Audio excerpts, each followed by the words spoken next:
Human Stealth Ships, Part 2, we shot 8 Mark 58 torpedoes, featuring the same stealth as the Chicago.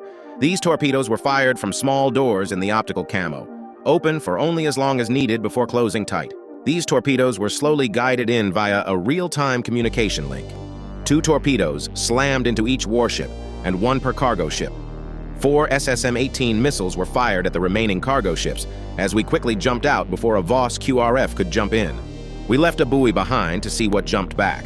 This patrol's mission involved targeting cargo vessels, and most importantly, resupply tender vessels. The captain did not mind going after a capital ship, though, and he was expecting to find their new supercarrier, the Solara, to be in the area on workups.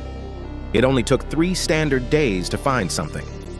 The optical sensors detected a large contact sitting still, then another, then several more. The largest of the vessels had bright infrared signatures around it, marking it as a carrier, and a larger one at that. When she picked up speed, we knew who she was. However, the Solara was faster than our vessel, and worse, we saw her jumping away. However, we followed with our own jump-in, bringing us slightly closer to the Voss vessel.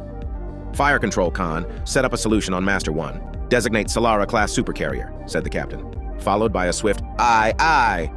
Tubes 1 through 6 were vacuumed, preparing for launch. The MK-60 torpedoes would dogleg, head to a 90-degree angle from the vessels and turn in, before activating their LIDAR scanners and firing decoys. The Mark 60 carried a larger warhead, sacrificing stealth to bring a higher chance of a kill. Shoot tubes 1 through 6. The torpedoes followed their arcs true and flew in on the Voss supercarrier, who was launching her fighters on yet another drill. She was forced to evade and abandon her actions, as her escorts tried shooting down the torpedoes. We watched them succeed with 3, but the other 3 smart weapons were more than enough.